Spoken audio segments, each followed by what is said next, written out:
The fire's dying. The mammoth fat crackles low.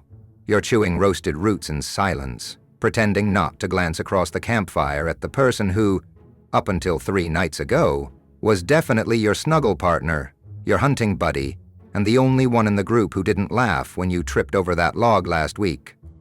But now, they're sitting way over by the other log, next to that flint-toothed spear maker from the visiting group, laughing. Welcome to the original breakup. No texting, no blocking, no screaming into your pillow. Just you, a fur blanket, a bruised ego, and a daily routine that still involves handing roasted lizard meat to your ex in front of your entire extended hunter-gatherer family. Let's talk about it. How did cavemen deal with breakups? First off, yes, early humans had relationships. Not always monogamous, not always exclusive. Not always healthy either, if we're being honest. But emotional connections, oh, they absolutely existed. Long before chocolate, poetry, or its complicated Facebook statuses, our ancestors formed bonds. Real ones. Bonds built not on candlelit dinners or mutual playlists, but on things like shared survival, mutual protection, and the ability to not completely screw up fire-making duty 2 nights in a row. So why did they pair up at all? Because babies are useless, truly. Human infants are basically screaming chubby larvae that can't walk, talk, feed themselves, or avoid crawling face-first into danger. Unlike gazelles or deer that pop out and run within minutes, human kids need years of help just to not die. That's a big investment. You don't get that kind of time unless someone else is sticking around to cover your back while you nurse, nap, or try to explain to your toddler why they can't eat dirt again. So yes, love existed, but it wasn't about candlelight and vibes. It was about logistics. Who's watching the kid? Who's drying the meat? Who's fending off the giant predatory bird trying to eat the kid and the meat? But even these rugged, survival-centered partnerships weren't set in stone. Ironically, since stone was the only thing anyone was writing on, because those bonds, they weren't forever. Sometimes someone left. Maybe things got tense after a bad hunt. Maybe one person stopped pulling their weight. Maybe one night, you burned the last of the fermented berries, and your partner looked at you like, wow. I can't do this through another migration. Sometimes someone just wandered off during a seasonal gathering and didn't come back. Oh yeah, they're probably just foraging with the neighboring group, you'd say. Weeks pass. They're just getting firewood. More weeks. You spot them across the valley, laughing, with someone who definitely tans hides better than you do. Brutal. And sometimes they didn't even leave physically. They just started sharing dried fish with a hotter forager. You knew the signs. The too loud laughs, the long hunting trips where you weren't invited, the sudden interest in grooming their hair with porcupine quills. And worst of all, your favorite fur wrap mysteriously ends up on someone else's shoulders. And just like that, it was over. The warmth was gone. The fire, circle, glances stopped. You went from let's make babies to please pass the roots and don't make it weird in a matter of days. Breakups happened, and they were just as messy, awkward, and painful as they are now. Sure, there were no passive-aggressive texts, no Instagram story stalking, no 2 a.m. drunk calls that started with I miss us and ended with anyway, I'm fine, I'm thriving. But there was still the emotional sting of being replaced, the awkwardness of group activities, the tension of dancing around each other, sometimes literally, at the next ritual bonfire. There were no Taylor Swift lyrics to cry into, no ice cream, no group chat to scream into. Just you, your unspoken heartbreak, and the constant sound of your ex giggling with someone new while you quietly whittled a spoon and questioned every life choice you'd made since the last migration. So here's the thing. There were no clean exits. You couldn't ghost someone.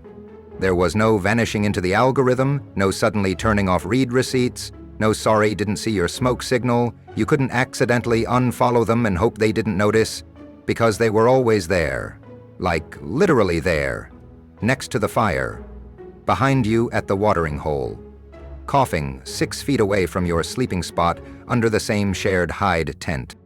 You lived together, ate together, slept within audible snoring distance, pooped in roughly the same bushes. You were in the group, and the group was the group. That wasn't just a social situation.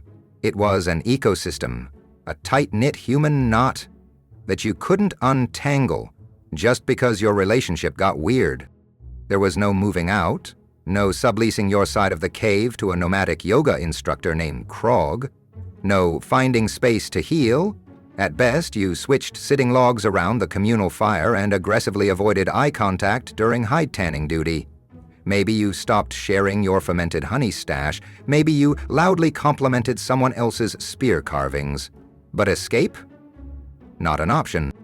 Breakups didn't just end relationships. They reorganized the tribe's emotional seating chart. And you had no choice but to adapt, smile through your teeth, and try not to scream every time someone said, "Hey, it's great we can all still be friends, right?" Because sure, you're totally fine. Totally fine, just fine. Now, if you'll excuse me, I'll be in the corner dramatically sharpening my spear for no reason. So how did you cope? There was no journaling, no guided meditations, no healing your inner child workshops in a candle-lit yurt. Early humans coped with breakups the only way they knew how, by doing stuff until they were too tired to cry. Heartbroken? Time to sharpen 400 spear tips. Lost your flame? Guess who's volunteering for the 4 a.m. berry patrol in the coldest part of the valley? Someone moved on without you? Cool. You'll just be over here building a new windbreak wall by hand because apparently your love life's in ruins, and now so is the shelter. Early humans had no therapist, but they did have endless chores. You didn't spiral, you sweat. You worked through your feelings by literally working through your feelings. Scraping hides, digging fire pits, hauling logs, tanning leather, twisting sinew, cracking bones for marrow. Every heartbreak-fueled task became an act of both survival and spite. Oh, you think I'm emotionally unstable? Guess who just made 12 perfectly balanced throwing spears out of pure disappointment? Because nothing says, "I'm over you," like aggressively scraping elk hide with tears in your eyes and blood on your knuckles. Bonus points if you made direct eye contact with your ex while doing it. And sure, your hands were raw and your back hurt, but at least you'd created something useful from the ashes of your emotional devastation. Honestly, therapy could never. When you couldn't talk to your ex, you talked around them. And there was no better venue for emotional subtext than the nightly fire circle. A place of warmth, light, and just enough shadow to hide a bitter smirk. These circles weren't just for warmth, they were prehistoric open mic nights. Storytime meets group gossip meets barely veiled emotional venting. People would pass the time sharing exaggerated tales of heroic hunts, mythical spirits, and relationship drama. So the squirrel left the cave with another squirrel that couldn't even hunt properly. Verisol nods solemnly. Your ex shifts uncomfortably. Someone always launched into a hypothetical story about betrayal or love lost or how some people don't appreciate a good fire starter until it's gone. You know, just general observations. Not about anyone in the circle, obviously. The tribe would listen, grunt, nod, and offer knowing glances. You weren't saying anything directly, but everyone knew what you meant. It was primitive, it was petty, and it was deeply cathartic. This was Stone Age subtweeting, charcoal-fueled passive aggression, and if you delivered it with enough flair, someone might even laugh. Or better yet, sympathize. Healing began not with closure, but with a well-aimed parable and a slightly smug delivery. Oh, you thought cavemen didn't do revenge looks? Wrong. If your heart got broken, you didn't just cry into your mammoth fur and call it a night. You went full makeover montage using the only tools available: ochre, beads, feathers, bone, and spite. Smearing red ochre across your cheekbones? Ancient contouring. Weaving in some porcupine quills? High risk / high fashion. Tying a fresh necklace made of boar tusk?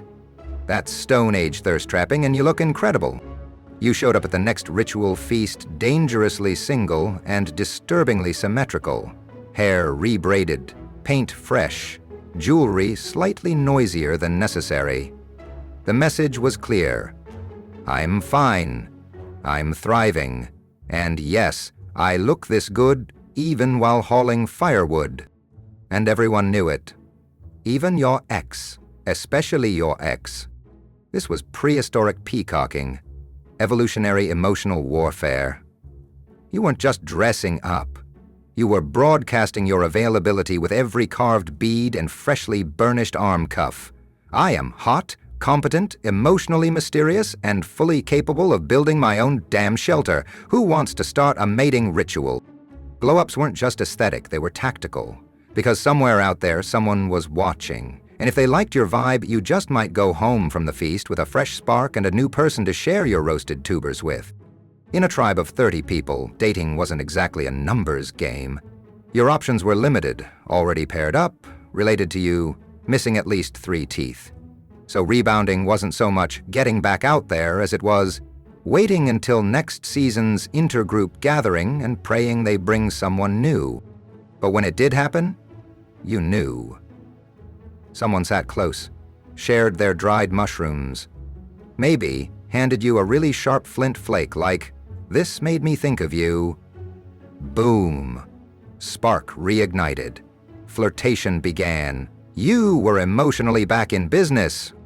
Let's not pretend it was all graceful. Sometimes someone moved on too fast. Sometimes your ex gave the exact same necklace to the next person. Sometimes emotions boiled over and someone threw a cooked rodent. Fights happened. Passive aggression happened. Actual aggression sometimes happened. But the tribe had one unspoken rule. Don't mess with group cohesion. Because no matter how messy your love life got, you still had to team up tomorrow to fight a bear.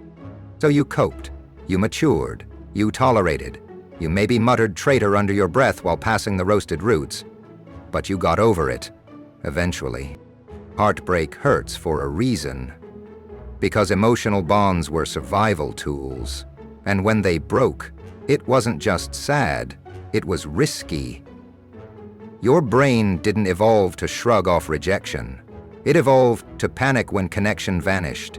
Because connection meant support, safety, shared food, someone to help carry your injured butt back to camp. Breakups meant loss of resources, safety, and comfort. And your brain screamed about it, loudly. Even now, with Wi-Fi and therapy and pizza delivery, your Stone Age wiring still thinks, "I'll die alone in the tundra." You won't. But the feeling, ancient. So how did cavemen deal with breakups? They cried quietly into their mammoth cloak. They aggressively collected firewood. They wore hotter beads. They told stories under starlight. They danced harder. They healed. Slowly, communally, and eventually someone new sat beside them, passed the meat, shared a laugh, matched their rhythm at the next fire circle, Stompfest, and just like that, they moved on. Because that's what humans do. Across continents, across ice ages, across Spotify playlists and dating apps, we've always gotten our hearts broken, and we've always found a way to mend them. So if you're dealing with a breakup now, just remember, you're not alone.